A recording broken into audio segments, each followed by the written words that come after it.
P C Chacko N C പിയുടെ സംസ്ഥാന president പദവി രാജിവെച്ചു. തീരെ അപ്രതീക്ഷിതം എന്ന് പറഞ്ഞുകൂടാ. ആ പാർട്ടിക്കകത്ത് കഴിഞ്ഞ കുറച്ചു കാലമായിട്ട് ഈ മന്ത്രിമാറ്റവുമായിട്ടൊക്കെ ബന്ധപ്പെട്ട് പല വിവാദങ്ങളും അപവാദങ്ങളും അത്യാവശ്യം ഉന്തും തള്ളും അടിപിടിയും ഒക്കെ നടക്കുന്നുണ്ടായിരുന്നു. മറ്റ് പല പാർട്ടികളിലും ഇതിനേക്കാൾ വലിയ കലാപം നടന്നിരുന്നതുകൊണ്ട് എൻ സി പി എന്ന് പറഞ്ഞ ചീള് പാർട്ടിയുടെ കാര്യത്തിൽ ആർക്കും തന്നെ വളരെ ശ്രദ്ധ ചെലുത്താൻ കഴിഞ്ഞിരുന്നില്ല. പിന്നെ പി സി ചാക്കോ എന്ന് പറഞ്ഞ മഹാനായ നേതാവിനെ സംബന്ധിച്ചിടത്തോളം എൻ സി പി പോലെ ഒരു ചെറിയ പ്രസ്ഥാനത്തിൽ ഒതുങ്ങിക്കൂടേണ്ട ഒരാളല്ല പുള്ളി.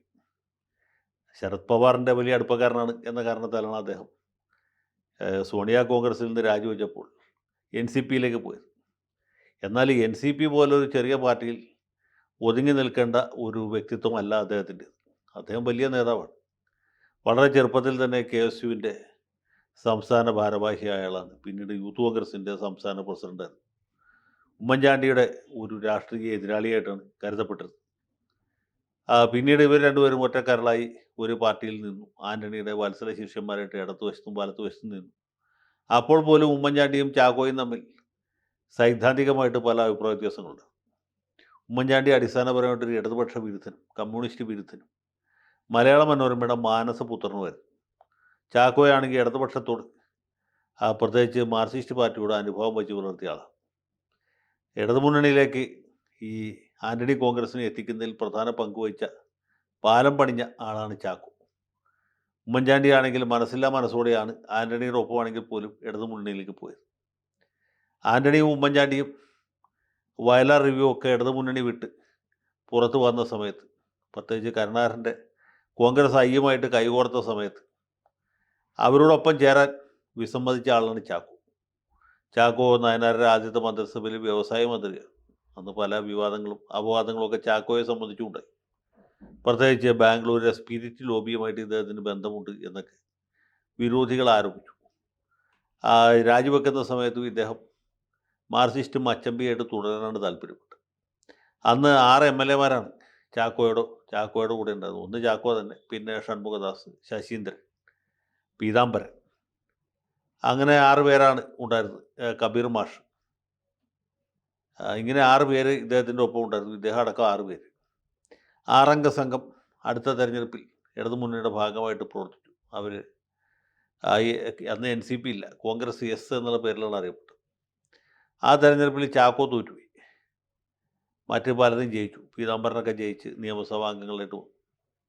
അത് കഴിഞ്ഞ് ചാക്കോ ഇടതുമുന്നണിയുടെ അവിഭാജ്യ ഘടകമായിട്ട് നിൽക്കുമ്പോഴാണ് 1987 തെരഞ്ഞെടുപ്പിന് തൊട്ടു മുമ്പായിട്ട് ചാക്കോയും സംഘവും, ചാക്കോയും അദ്ദേഹത്തോടൊപ്പം 3-4 പേരും വീണ്ടും മാതൃസംഘടനയിലേക്ക്, ഇന്ദിരാ കോൺഗ്രസിലേക്ക് മടങ്ങിപ്പോയത്. ഈ കുരുത്തം വന്നപ്പോൾ മൂത്രമൊഴിക്കാൻ പോയി എന്ന് പറഞ്ഞ പോലെയാണ് ചാക്കോയുടെ കാര്യം. ചാക്കോ ഇടതുമുന്നണി തന്നെ നിന്നെങ്കിൽ അദ്ദേഹത്തിന് ആ 87 തെരഞ്ഞെടുപ്പ് ജയിച്ച് കേരളത്തിൽ മന്ത്രിയാകാൻ പറ്റുമായിരുന്നു. പക്ഷേ അദ്ദേഹം ഇന്ദിരാ കോൺഗ്രസിലേക്ക് പോയതുകൊണ്ട് അതുമില്ല ഇതുമില്ല, അമ്മയുടെ ദീക്ഷയില്ല എന്ന് പറഞ്ഞ അവസ്ഥയിലായി. അടുത്ത തെരഞ്ഞെടുപ്പിൽ ചാക്കോയ്ക്ക് മത്സരിക്കാൻ സീറ്റ് തന്നെ കിട്ടിയില്ല.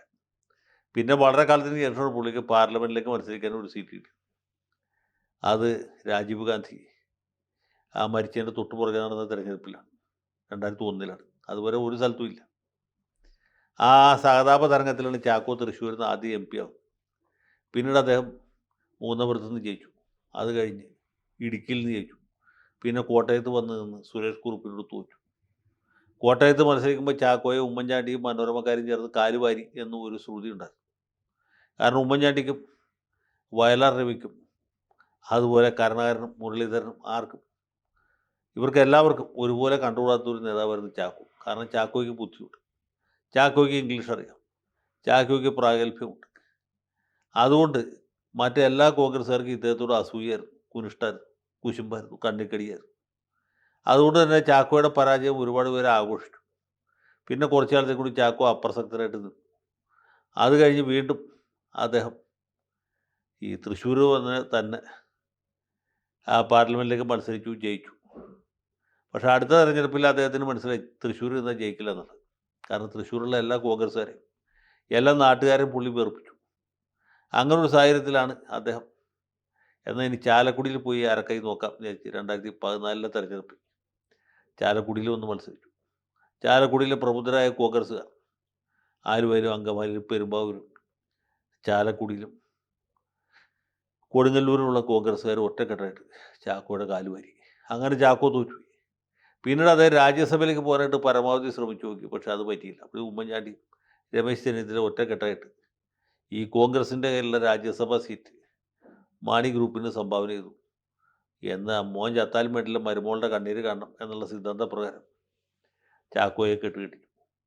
അവിടെയും നിൽക്കകളില്ലാതെ നോക്കുമ്പോഴാണ് ചാക്കോ വ്യസന സമേതം ശരത് പവാറിൻ്റെ NCPയിലേക്ക് പോയി. ഞാൻ നേരത്തെ പറഞ്ഞ പോലെ NCP എന്ന് പറഞ്ഞൊരു ചെറിയ പാർട്ടിക്ക് ചാക്കോ എന്ന് പറഞ്ഞൊരു വലിയ നേതാവിനെ ഉൾക്കൊള്ളാൻ കഴിഞ്ഞില്ല. അങ്ങനെ ചാക്കോ ഇടതുപക്ഷക്കാരനായിട്ട് വീണ്ടും മാറി. അതേ മുഖ്യമന്ത്രി പിണറായി വിജയൻ്റെ ഒരു മച്ചമ്പിയായിട്ട് മാറി. ഇതൊക്കെ കഴിഞ്ഞിട്ടും ശശീന്ദ്രനെ മാറ്റി തോമസ് കെ തോമസിനെ മന്ത്രിയാക്കാൻ ചാക്കോയ്ക്ക് സാധിച്ചില്ല. ശശീന്ദ്രനെ മാറ്റണമെന്ന് പറയുമ്പോഴൊക്കെ മുന്നണി മര്യാദ മറന്നുകൊണ്ട് മുഖ്യൻ അത് പറ്റില്ല എന്ന് പറയും. ആ പാർട്ടിക്കകത്ത് വലിയ കലാപമായി. അവസാനം വന്നപ്പോൾ ശശീന്ദ്രനും തോമസ് കെ തോമസും ഒരു കൈയായി. പീതാംബരൻ അവരോട് കൂടി. ചാക്കോ ഭയാനകമായി ഒറ്റപ്പെട്ടു. അങ്ങനെ ഈ NCP പോലെ ചെറിയൊരു പാർട്ടിയിൽ ഈ ചോട്ടാ മോട്ടാ നേതാക്കന്മാരുടെ ആട്ടും തുപ്പും കൊണ്ട് കഴിയേണ്ട ആളല്ല എന്ന് മനസ്സിലാക്കി ചാക്കോ ഇതായി NCPയുടെ സംസ്ഥാന പ്രസിഡന്റ് സ്ഥാനം രാജിവെച്ചിരിക്കുകയാണ്. അദ്ദേഹം ഇനി ഏത് പാർട്ടിയിൽ പോകും, അതോ ഇതോടെ രാഷ്ട്രീയം ഉപേക്ഷിച്ച് സന്യാസം സ്വീകരിക്കുമോ എന്ന് പറയാനായിട്ടില്ല. അദ്ദേഹം BJPയിലേക്ക് പോകും എന്ന് പറയുന്നവരുണ്ട്. കാരണം BJP മാത്രമേ അദ്ദേഹം പോകാത്തതായിട്ട് ഇനി ബാക്കിയുള്ളൂ. അവിടെയാണെങ്കിൽ ഇതുപോലുള്ള നേതാക്കന്മാരുടെ കുറച്ച് ആവശ്യമുണ്ട് താൻ. AK ആന്റണിയുടെ മകന് BJP ചേരാമെങ്കിൽ, കരുണാകരൻ്റെ മകൾക്ക് ചേരാമെങ്കിൽ, മറ്റ് പലർക്കും BJP ചേരാമെങ്കിൽ PC ചാക്കോയ്ക്ക് ചേരാം. അപ്പോൾ അവരെ അദ്ദേഹത്തെ രണ്ട് കൈ നീട്ടി സ്വീകരിക്കും എന്നുള്ള കാര്യത്തിൽ യാതൊരു സംശയമില്ല. ഇവിടെ അല്ലെങ്കിൽ വല്ല മേഘാലയയിലോ അതല്ലെങ്കിൽ നാഗാലാൻഡിലോ കൊണ്ടു നിർത്തി അദ്ദേഹത്തെ രാജ്യസഭാംഗങ്ങളാക്കും.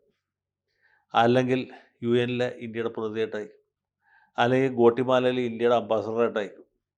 അതുമല്ലെങ്കിൽ ഏതെങ്കിലും സംസ്ഥാനത്ത് ഗവർണറായിട്ടോ ലഫ്റ്റനൻറ്റ് ഗവർണറായിട്ടോ അയക്കും.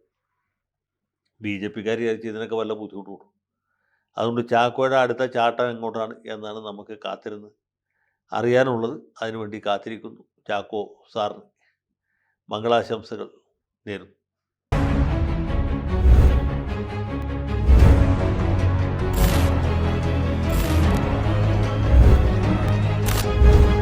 കൂടുതൽ വാർത്തകളും വിശേഷങ്ങളും നിങ്ങളിലേക്ക് എത്താൻ ABC മലയാളം സബ്സ്ക്രൈബ് ചെയ്യുക, ബെൽ ബട്ടണും അമർത്തുക.